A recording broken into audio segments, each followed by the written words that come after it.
What is employee misconduct? In this lesson, we'll dive into that and more. Hey there, my name is Josh. I'm the founder of HR University. Before we jump in, take a moment to subscribe to our channel. That way you don't miss any of our future lessons on how to become a great management professional. Now let's get started. So every workplace has documented and implied policies that govern employee behavior. And the primary goal of these policies is to create awareness about acceptable and unacceptable behavior. In addition to creating awareness, these policies define the consequences of inappropriate behavior. And employee misconduct is an intentional disregard of corporate policies that govern employee behavior. It creates mistrust, damages employee morale, and affects business productivity. And minor misconduct can lead to verbal reprimands, written warnings, and suspension. On the other hand, serious misconduct can lead to employment termination and even legal prosecution. In this lesson, we'll look at the different types of employee misconduct to get a better understanding. We'll also look at employee misconduct examples and cover strategies you can use to deal with it. So there are two types of employee misconduct.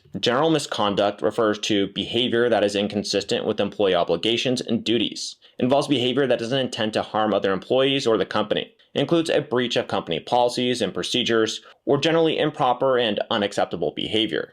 Examples include unauthorized absences, lateness, and use of inappropriate language. And gross misconduct refers to flagrant and deliberate behavior that deviates from the standards of acceptable behavior. It involves behavior that intends to harm other employees or the company. And examples include fraud, theft, and harassment, as well as offensive behavior, damage to property, and breach of health and safety rules. And employers enact specific policies that define gross misconduct and its consequences. In the worst case scenarios, gross misconduct can lead to immediate termination. And the list of employee misconduct examples is a long one. It's impossible to cover every example in a single lesson here. Therefore, in this lesson, we'll go ahead and take a look at a few major examples of general misconduct and a few major examples of gross misconduct. Tardiness refers to an employee's habit of coming to work late or leaving early. And being late by 10 minutes on average each day equates to a week's paid vacation. And businesses in the US lose billions of dollars each year in lost productivity due to tardiness. And occasional lateness is an example of simple misconduct.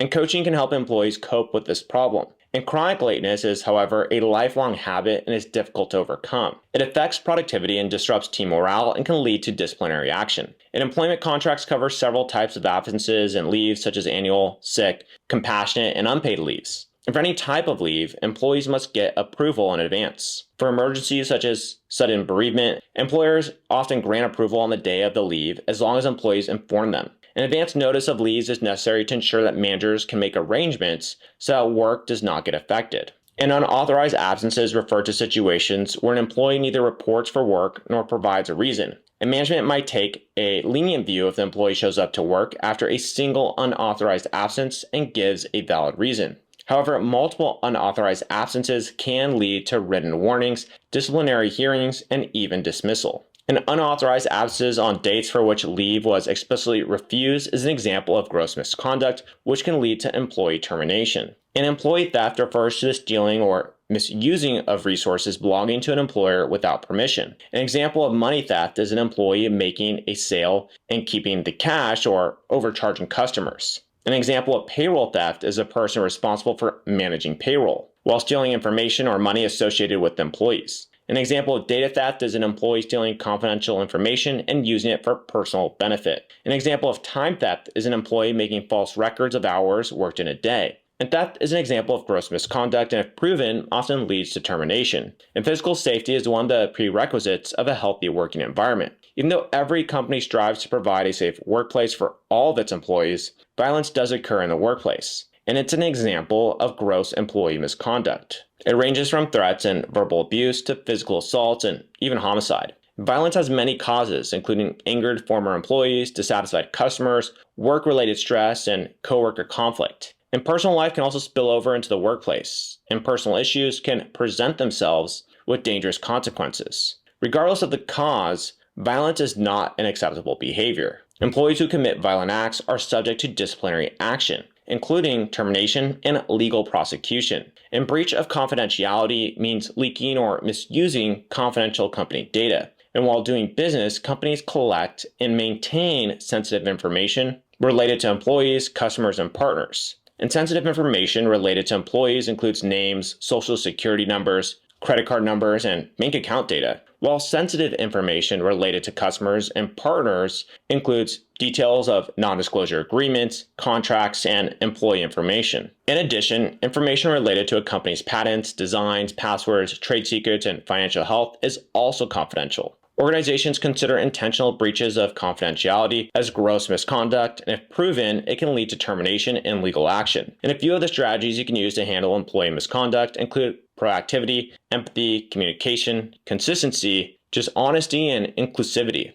Now let's go ahead and look at these strategies to tackle misconduct in more detail. So the first and most crucial step that you can take to deal with employee misconduct is to create a detailed policy that defines acceptable behavior and its rewards, along with unacceptable behavior and its consequences. You must also communicate the policy to employees so that they know what is required of them. And if employee misconduct occurs in your company, you need to take action, and you must determine if the misconduct is severe enough to warrant disciplinary procedures or a verbal warning. And lack of appropriate action can negatively affect you, your department, and the company. Empathy is another tool you can use to handle employee misconduct. It helps you build strong relationships with your employees and create a workplace culture that prioritizes respect and compassion. And when misconduct occurs, take the time to listen to the employee's perspective and understand the circumstances that led to the behavior. By showing empathy, you can create a safe and supportive environment where your employees feel comfortable sharing their experiences and concerns. And this can help to de-escalate the situation and facilitate a more productive conversation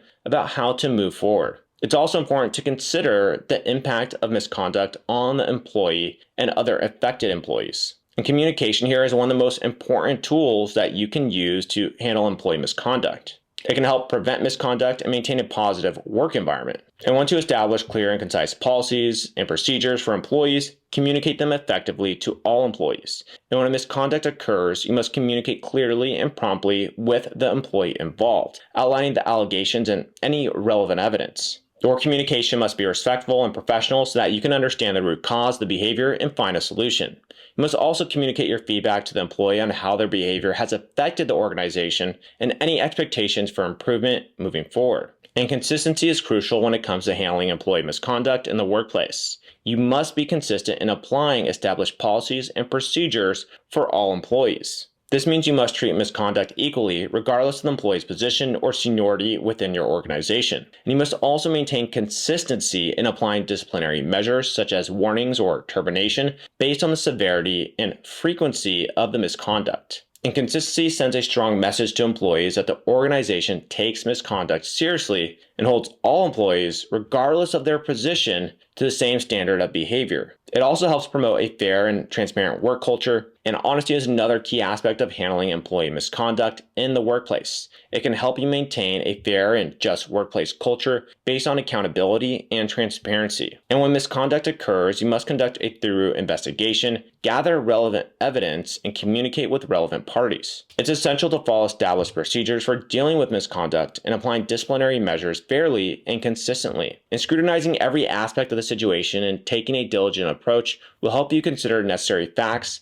and take appropriate action. And employers strive to create a workplace culture that is inclusive and respectful of all employees, regardless of their backgrounds or identities. And inclusivity can help you create such a culture. And when misconduct occurs, you must ensure that the affected employee feels heard and supported, and that you consider their perspective when determining the appropriate course of action. You must also be mindful of any potential biases or discrimination influencing your perception of the misconduct and work to address these issues proactively. And there you have it. We just went over employee misconduct, its types, examples, and how you can handle it. And if you feel like you have a better understanding of just that, make sure to like this video and subscribe to our channel. And that way you can keep up to date with everything on how to become a great management professional. And again, my name is Josh. I'm the founder of HR University, and I'll go ahead and see you on some of our other lessons and videos. Cheers.